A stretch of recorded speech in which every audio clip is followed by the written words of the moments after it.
Assalamualaikum warahmatullahi wabarakatuh. Salam sejahtera buat kita semua. Om Swastiastu, Namo Buddhaya, salam kebajikan. Kembali lagi di channel Ibu Suci. Hari ini Ibu Suci akan menjelaskan kepada kalian ya tentang lembaga negara, dan topik hari ini yang akan Ibu Suci jelasin adalah poin A, struktur politik Indonesia. Adapun tujuannya, kalian nanti mampu menunjukkan hubungan antara lembaga negara dalam menjalankan kewenangannya itu dengan sistematis. Yang kedua, tujuannya kalian mampu memanfaatkan ya ilmu yang ada ini untuk menyalurkan aspirasi dengan baik. Oke, langsung aja kita ke struktur politik Indonesia. Struktur politik ini berasal dari dua kata ya. Yang pertama struktur dan yang kedua adalah politik. Struktur berarti badan atau organisasi, politik berarti urusan negara. Jadi secara harfiah struktur politik ini adalah badan atau organisasi yang berkenaan dengan urusan negara. Nah, untuk itu struktur politik ini juga selalu berkenaan dengan nilai-nilai yang sifatnya itu otoritatif. Maksudnya adalah nilai-nilai yang selalu dipengaruhi oleh kekuasaan gitu. Oke, berikutnya struktur politik ini ya perlu kita pahami juga, dibedakan dalam sistemnya, kemudian prosesnya, dan juga aspek-aspek kebijakannya ya. Kemudian struktur sistem ini juga merujuk pada organisasi dan institusi yang memelihara atau mengubahnya gitu.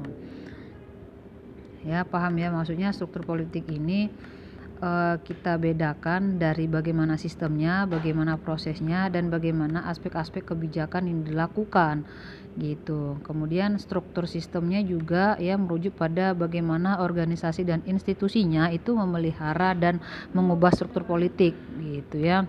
Nah, bagaimana kemudian secara khusus struktur ini menampilkan fungsi-fungsinya ya di dalam sosialisasi politik, di dalam rekrutmen politik dan komunikasi politik.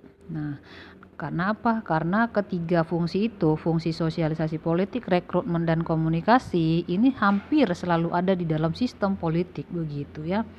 Oke, baik. Kita lanjut di slide berikutnya. Struktur politik Indonesia ya. Baik.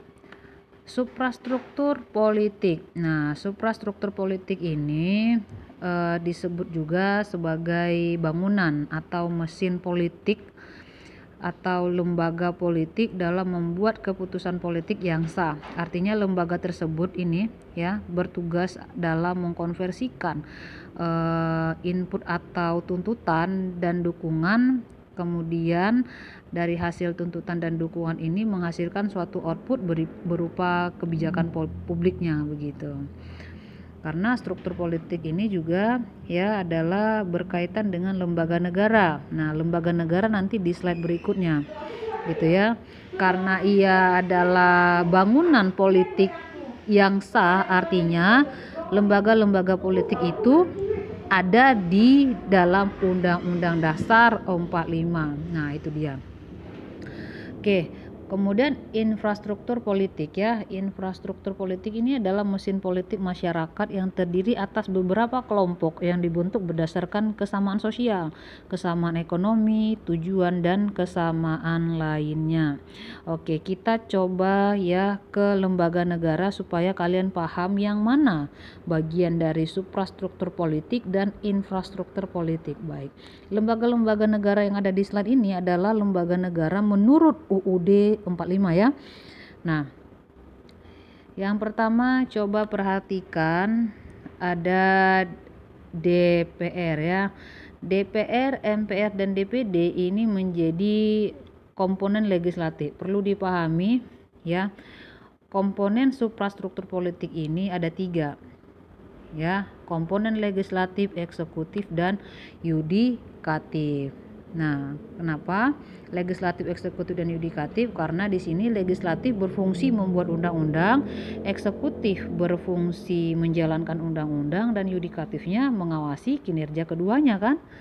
Nah, yang kita kenal komponen ini ya dengan konsep trias politikanya Montesquieu gitu. Baik, langsung aja Komponen eksekutif dipegang oleh presiden dan wakil presiden, dan komponen yudikatif dipegang oleh MA, MK, KY gitu ya.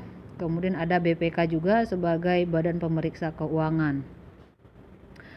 Nah, kemudian kita bahas nih fungsi dari suprastruktur politik. Yang pertama adalah MPR. Apa fungsi MPR itu? Yang pertama, mengubah dan menetapkan undang-undang dasar. Yang kedua, melantik presiden dan wakil presiden. Dan yang ketiga adalah memberhentikan presiden dan atau wakil presidennya. Fungsi DPR, nah fungsi DPR ini membuat undang-undang, kemudian ia juga menetapkan anggaran, mengawasi kinerja eksekutif gitu ya. Nah, contoh nih yang lagi yang lagi dipermasalahin rancangan undang-undang Cipta Kerja, siapa yang bikin?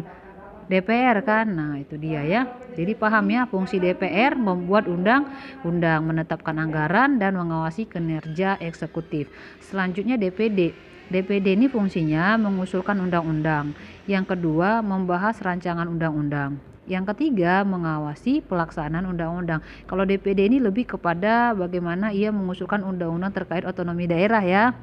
Nah, berikutnya presiden fungsinya adalah menjalankan amanat konstitusi, memimpin komponen dari eksekutifnya lah. Yang kemudian yang ketiga menjalankan program kerja eksekutif. Kemudian ada lagi namanya lembaga BPK. Lembaga BPK ini dia tugasnya mengawasi keuangan negara. Yang kedua, BPK juga ya menjalankan tugas perbendaharaan negara lah gitu. Yang ketiga, ia juga mampu mengontrol pertanggungjawaban uang kas negara. Ada MA. Kalau MA ini tentunya ya memberi keputusan terakhir dari kasasi ya, yaitu keputusan peradilan. Di bawahnya ada pengadilan negeri ya di bidang umum, kemudian ada pengadilan militer, ada pengadilan agama, dan juga ada pengadilan tata usaha negara ya. Yang mana dari kesemua pengadilan itu MA lah yang menjadi pengadilan tertinggi, yang mana ia memberi putusan terakhir dari kasasi. Oke.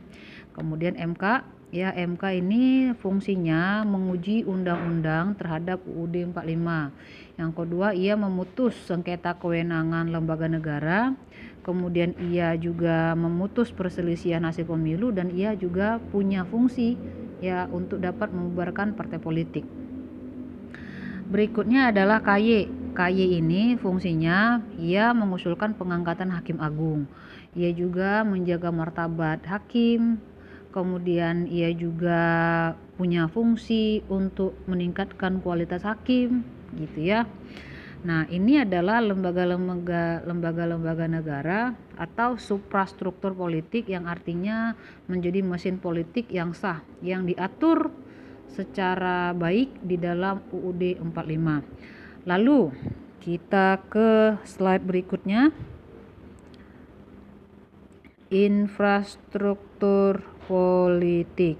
Nah, infrastruktur politik ini tadi kan Ibu Suci bilang adalah komponen yang berkaitan ya di dalam masyarakat gitu ya. Artinya setiap organisasi non pemerintah ini merupakan infrastruktur politik gitu. Jadi ini adalah penyelenggara politik yang ada di masyarakat, tidak diatur di dalam UUD 45 begitu. Yang pertama adalah partai politik. Partai politik ini adalah organisasi politik yang yang dibentuk oleh warga negara Indonesia gitu tentunya ya, secara sukarela. Itu partai politik secara sukarela ya. Partai itu dibentuk oleh warga negara.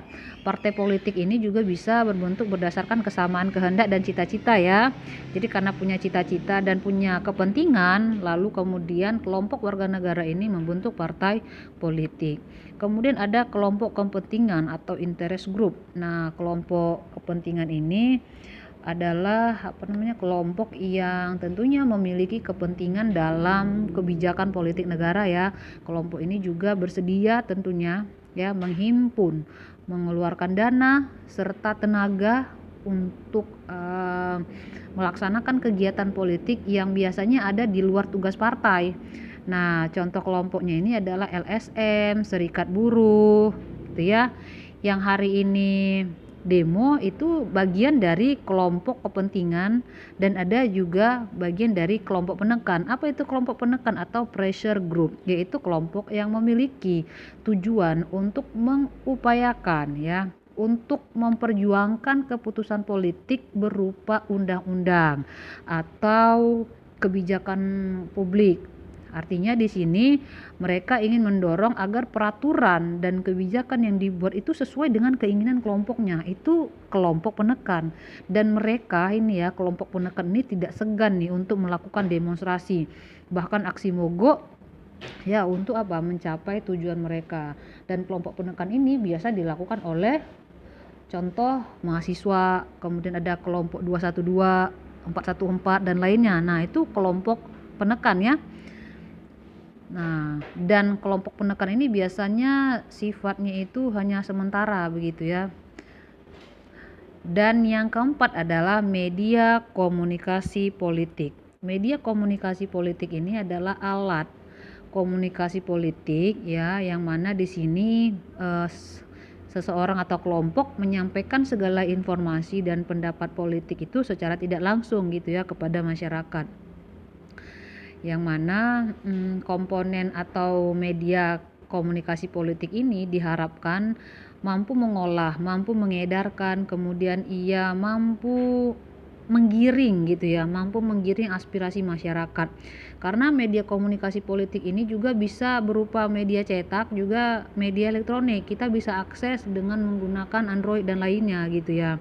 Sehingga komponen-komponen yang ada seperti media komunikasi politik, kelompok penekan, apalagi kelompok kepentingan dan partai politik ini akan membedakan antara kekuatannya masing-masing ya, antara kekuatan infrastruktur dan tentunya kekuatan yang Ibu pikir sih cukup mudah untuk diidentifikasi. Ingat kalau infrastruktur politik